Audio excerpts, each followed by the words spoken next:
The alert hit my phone at 6:14 a.m. I hadn't even gotten out of bed yet. Unusual activity detected on your account. I blinked at the screen, half asleep, expecting it to be some glitch, maybe a $15 subscription I'd forgotten to cancel. But when I opened the banking app, everything inside me went cold. My savings account, the one I'd been building for 7 years, gone. The balance read $31.87. 7 years of sacrifice, canceled morning coffees, skipped vacations, side gigs on weekends vanished overnight.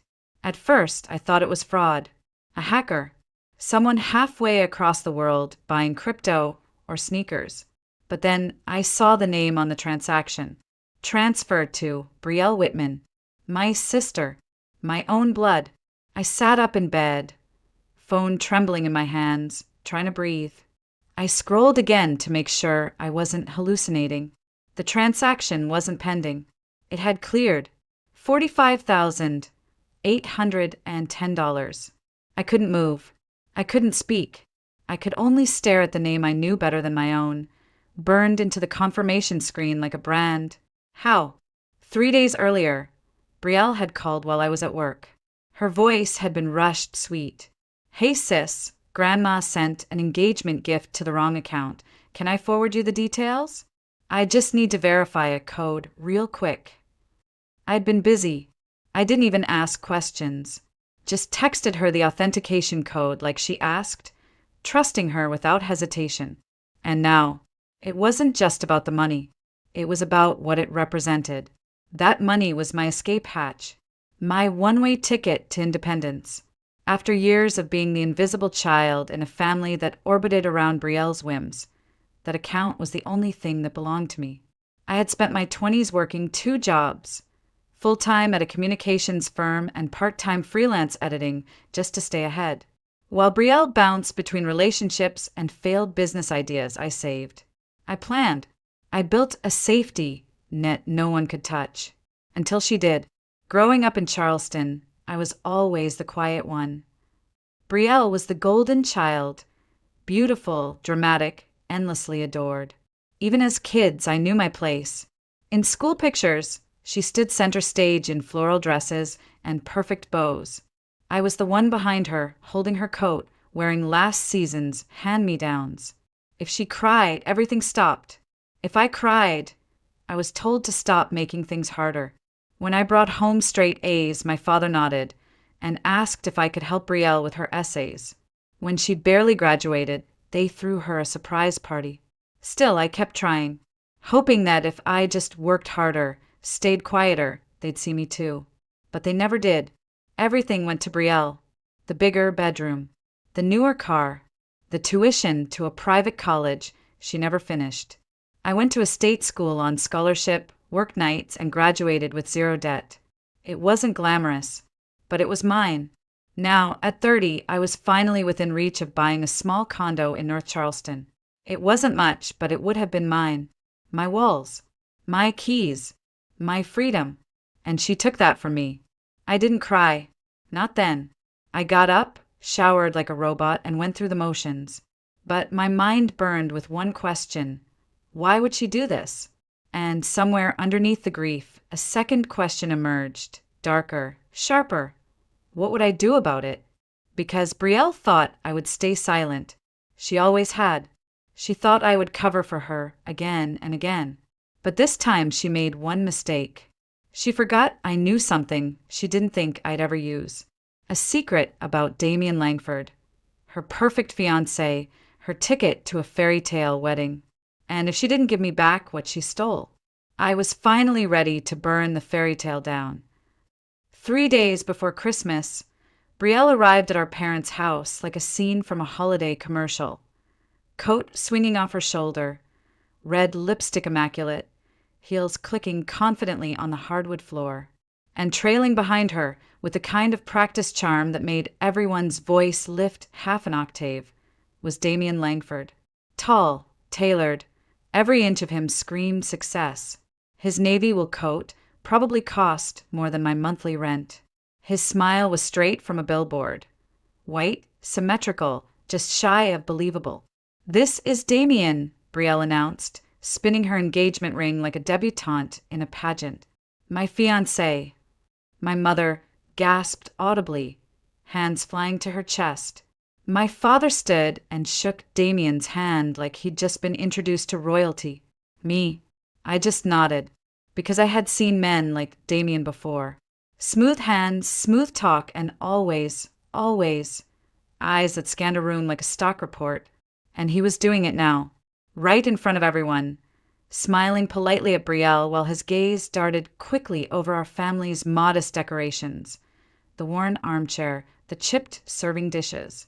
Assessing, calculating. Leah, he said, turning to me, Brielle's told me so much about you. Only the good parts, I hope, I said lightly. He laughed. It didn't reach his eyes. Over dinner, Damien charmed everyone. He talked about his real estate development firm downtown, the penthouse he was remodeling, his newest project along the Battery. My father nodded with admiration. My mother blushed when he complimented her cooking. Brielle was glowing beside him, touching his arm as she told stories that revolved entirely around herself. I sipped my wine and watched them both, wondering what exactly he saw in her, or more precisely what he was after. The thing about Brielle is she's magnetic. Always has been. People want to believe her version of reality because it's more entertaining, more dramatic, shinier than the truth. And Damien, for all his polish, seemed to be under that same spell. But something about him bothered me. The way he touched his phone every few minutes, even when she wasn't looking. The way he looked at the engagement ring, not with affection but appraisal. Later that night, I was in the kitchen rinsing dishes while my mother gushed about how lucky Brielle was to find a man like Damien. That's when I heard the voice behind the wall. I said, I'll handle it, baby. She doesn't suspect anything. Just give me a few more weeks. His voice was low, tight, smooth but not for our ears. I froze. The faucet kept running as I strained to hear more. Footsteps. Then nothing. When I returned to the living room, Damien had his arm wrapped around Brielle's shoulders like nothing had happened. She leaned into him, laughing at something my father said about wedding venues. I sat down slowly, every instinct in me screaming that something wasn't right. But what could I say? That I heard him whispering baby to someone who wasn't my sister? That the man she just introduced to our family as her future husband might be juggling other futures somewhere else? I stayed quiet, like always, told myself I was overthinking, told myself I didn't want to ruin Christmas. Over the next few days, Brielle kept sending me Pinterest boards and floral mood boards, demanding my opinion like I was her wedding planner, not the sister she'd barely spoken to in months. Damien never came up again, but his voice did. That sentence, that tone, it haunted me in the quiet. Then came the Tuesday morning, 1 week later, when I woke up to find my savings gone and her name on the transaction. That's when it clicked. Damien wasn't just charming. He was expensive. And Brielle, for all her designer handbags and brunches she couldn't afford, had finally run out of magic tricks. She didn't just want a dream wedding. She wanted to buy her place in Damien's world. And she did it with my money. What she didn't know, what neither of them knew, was that I'd seen behind the curtain. I knew the man she was marrying wasn't who he claimed to be. And if she wanted to gamble with my life savings, she was about to find out what happens when the quiet sister stops being quiet. By the time I reached her apartment, I was running on fumes. No food, no sleep, just pure, vibrating disbelief. I barely remembered the drive. Charleston's early morning haze had blurred into a tunnel of red lights and static, and when I pulled up to her building, I sat behind the wheel for a full minute, just breathing. Then I marched through the glass doors like a woman with a purpose. The doorman, familiar from past visits, smiled and waved me up without question. He had no idea he'd just let a storm into the building. Her place was on the top floor, of course. Brielle always had to be elevated above it all, even if she couldn't afford the view. When she opened the door, she looked surprised. Not guilty, just annoyed, like I'd interrupted her manicure. "It's early," she said flatly, blocking the entrance with her body. What's going on? I didn't answer. I pushed past her. Inside, it looked like a bridal magazine had exploded. Swatches of white tulle and ivory satin draped across the couch. Empty espresso cups on the marble counter. A wall of sticky notes color-coded by vendor. And at the center of it all, a silver MacBook displaying a massive spreadsheet labeled Wedding Budget Final. I turned to her slowly. Where's my money, Brielle? She closed the door behind me with an exaggerated sigh. Okay, so, I was going to tell you. Tell me what? That you stole $45,000 from my account. My voice cracked on the number. Saying it aloud made it real, too real. She flopped onto the couch, dramatically, like this was just another one of our teenage spats over closet space. Oh my God, don't be so melodramatic. I borrowed it. I stared at her. Borrowing requires permission. She rolled her eyes. Would you have said yes? No, exactly. She smiled like she'd made a point that should end the conversation. I didn't move. That was my down payment, Brielle. My future. You took it without even asking. We needed the deposit for the Fairmont, she said, picking at her cuticle. You know how quickly they book up.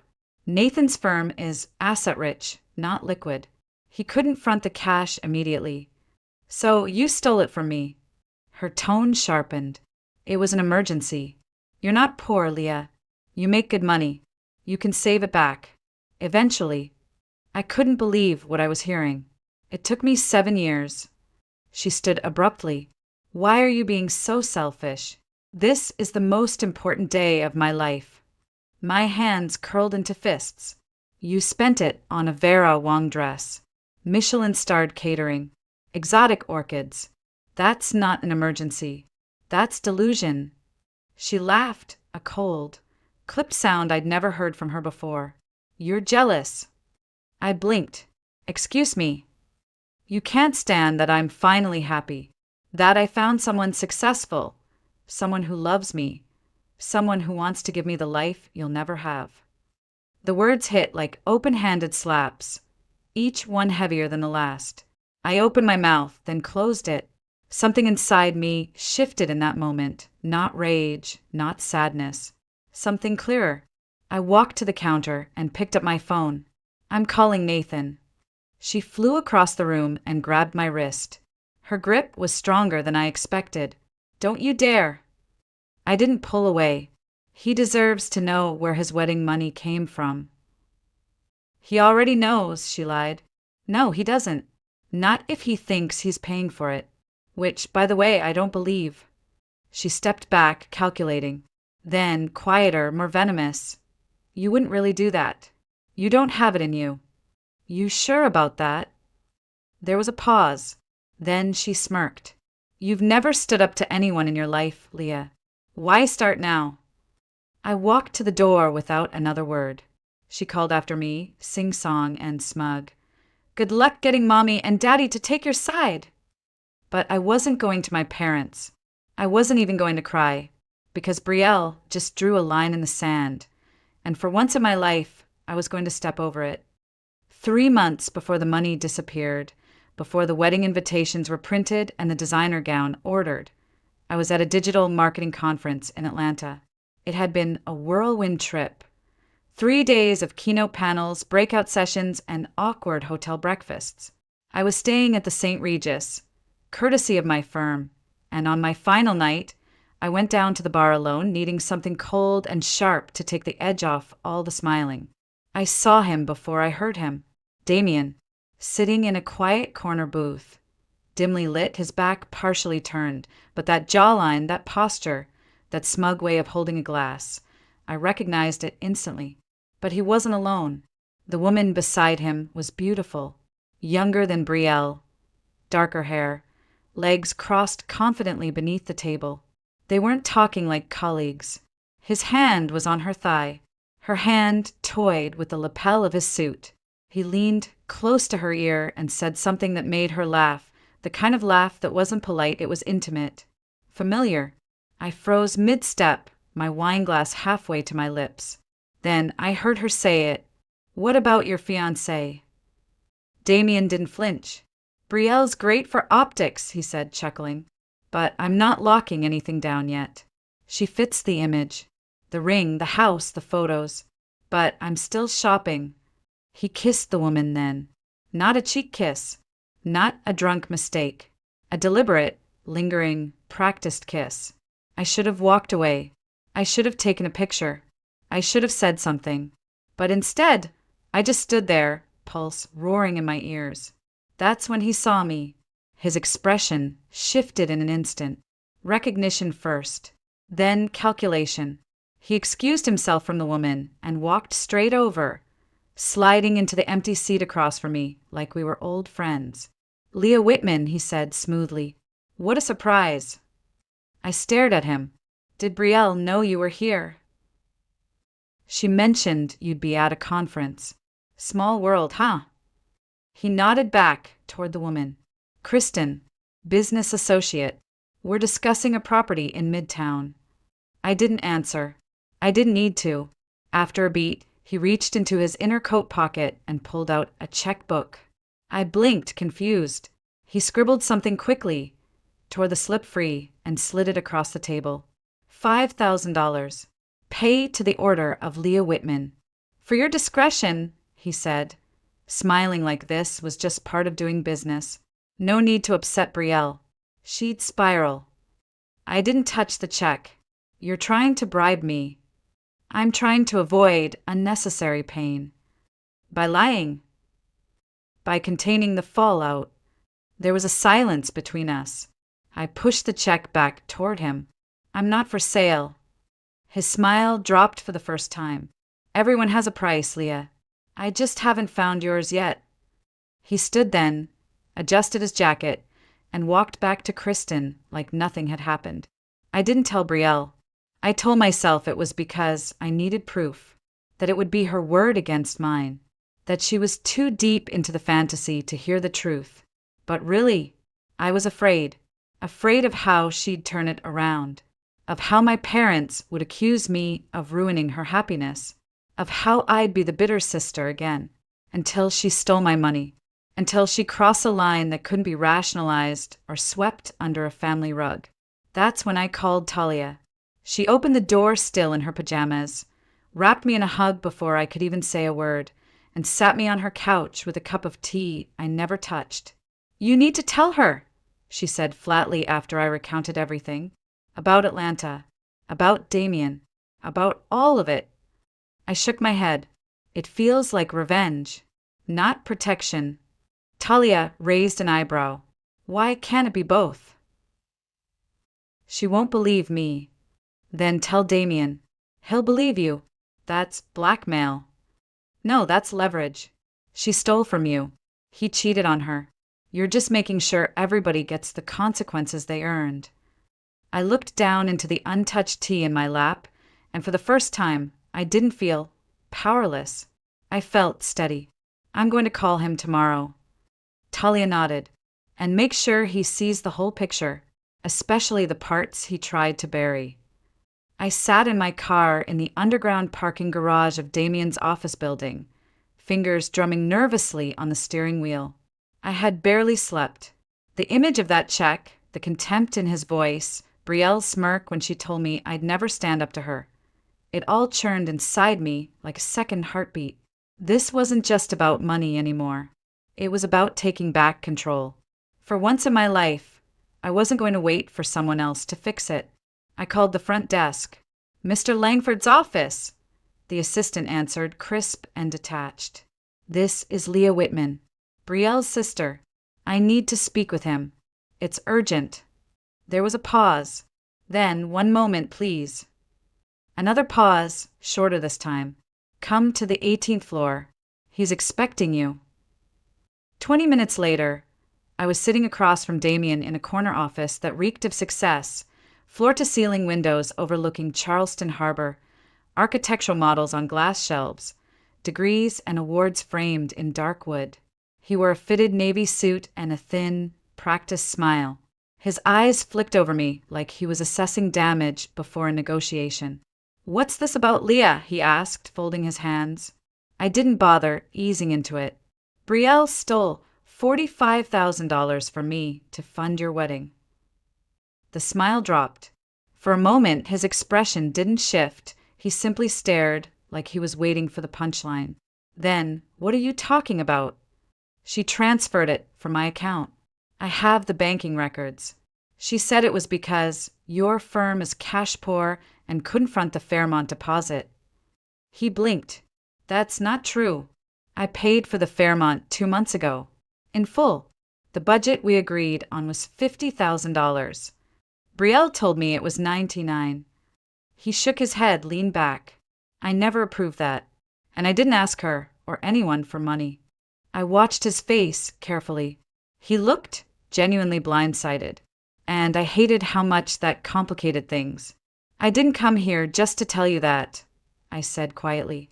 I came to remind you of something else. He stiffened. I saw the exact second he realized where this was going. Atlanta, I said. St. Regis. Kristen. His jaw clenched. He looked away for a moment, then stood and walked to the window, hands in his pockets. I wondered when you'd use that. I wasn't planning to. I didn't want to hurt her. I wanted to believe maybe you'd changed your mind. But then she stole from me, lied to my face, and said you knew. He turned back to me, slowly. Are you blackmailing me? I'm asking for my money back. And if I refuse? I met his eyes. Then I tell Brielle everything.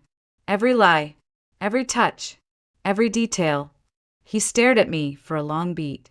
Then, to my surprise, he nodded. You'll have the full amount today. I exhaled, the tension sliding from my shoulders like a coat. But before I could speak, he reached into a drawer and pulled out a folder. You should see this, he said, sliding it across the desk. Inside, credit card statements, online gambling transactions, emails from debt collectors, pawn shop receipts, things Brielle had sold from his apartment. Thousands of dollars in losses.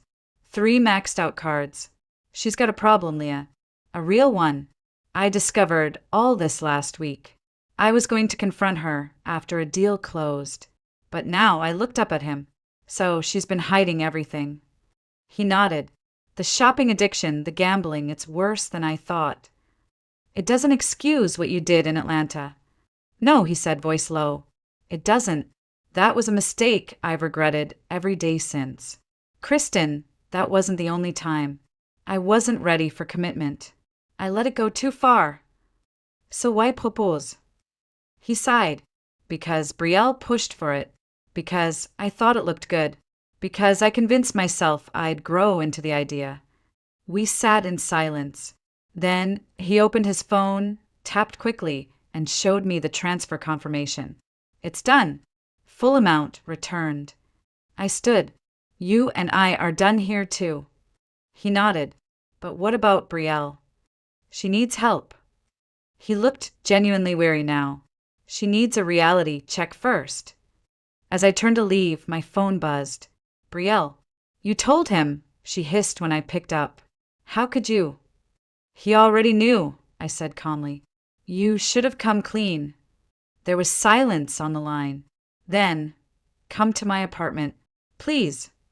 I didn't answer right away, because I wasn't sure if I was walking into a confession or the collapse of everything we'd ever pretended to be as sisters.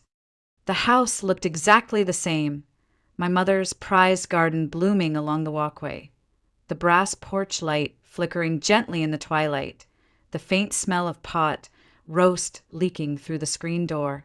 I hadn't even knocked when she opened it, arms outstretched in that familiar, overly perfumed embrace. There's my girl. Come in, come in. Your sister's already here. Of course she was. The dining room was set with the good china. That alone told me everything I needed to know. My mother only used it when she was pretending everything was fine. When the cracks beneath the tablecloth had started to show and she needed porcelain and polished silver to hold the family together. Brielle was seated beside my father, her hair pulled back in a sleek bun, makeup flawless except for the slight puffiness under her eyes. She lifted her wine glass in my direction without smiling. Dinner began like every other. Weather updates, my father's golf game, my mother's new favorite book club author. I pushed the pot, roast around on my plate, waiting. The performance was so rehearsed it made my skin crawl. I watched Brielle swirl her wine, and I remembered the look on her face when I confronted her. I remembered Damien's folder of evidence, and I remembered what silence had cost me. The moment arrived with dessert.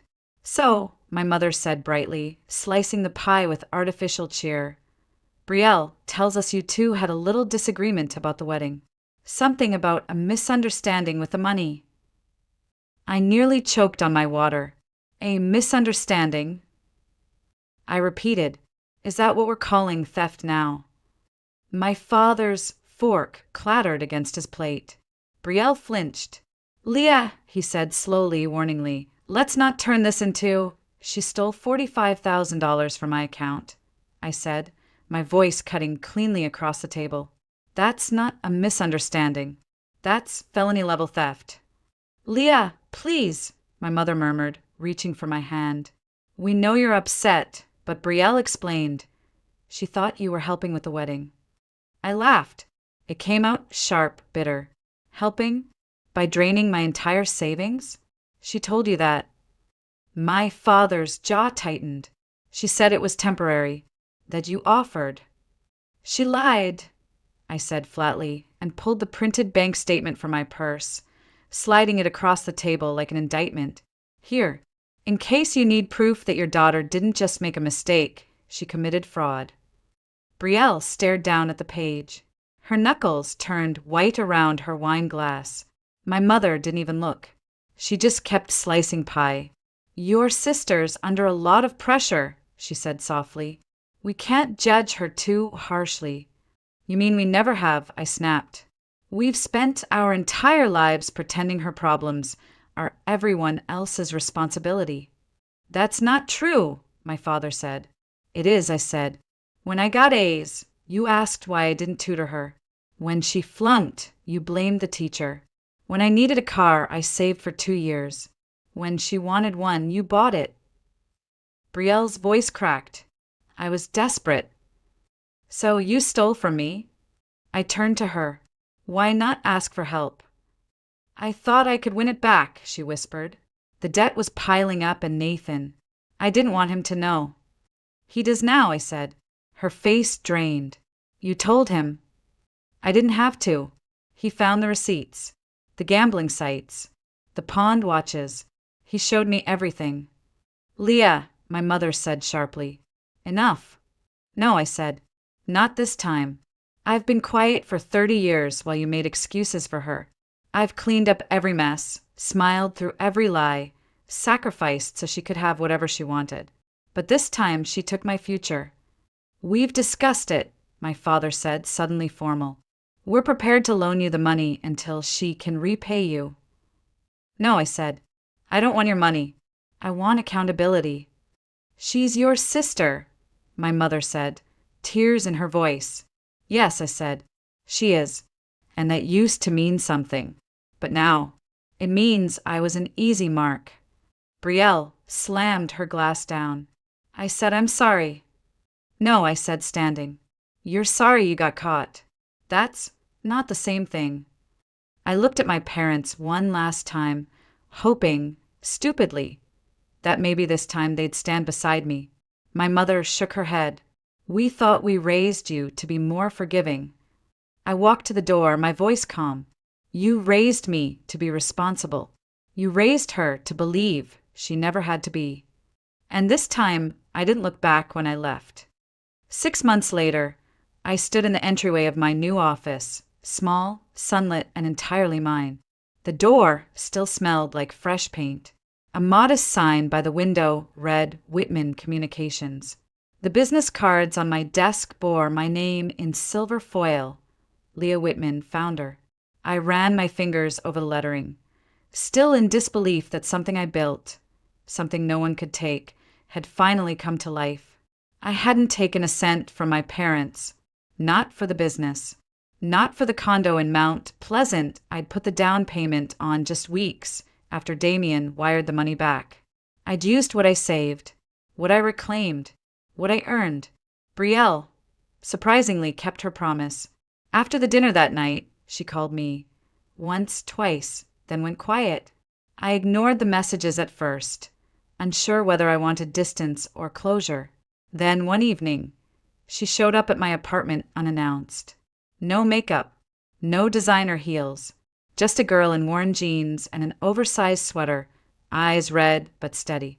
I need help, she'd said. No pretense, no spin, just that. And somehow, it was more shocking than the theft. She'd started therapy, joined Gamblers Anonymous, left the luxury apartment and moved into a one-bedroom near King Street that she could actually afford. Took a job as an admin assistant at a youth literacy nonprofit, which paid little but gave her something I'd never seen in her before, direction. At first, we only spoke during family therapy sessions. They were hard, brutal sometimes. My parents had to face truths they'd spent decades avoiding, about favoritism, enabling, the quiet damage of always choosing one child over the other. My mother wept through most of them. My father spent weeks defensive before he finally said, "We thought we were protecting Brielle, but we were hurting both of you." Healing didn't happen all at once. Trust didn't return in grand declarations. It came in small, hesitant steps. A text without accusation, a coffee invitation with no agenda, a voicemail from Brielle that said, "I know it doesn't fix anything, but I'm proud of you." And now here we were, 6 months later, meeting for coffee on a gray Tuesday afternoon in a quiet cafe halfway between our offices. She was already seated when I arrived, hands wrapped around a ceramic mug, hair pulled into a loose bun that didn't try to be perfect. She looked real, human, not the curated version of herself she used to perform. "I ordered you a hazelnut latte," she said, nodding toward the cup waiting at my seat. "I remembered it was your favorite." I blinked. It shouldn't have meant so much, but it did. "Thanks," I said, sliding into the booth across from her.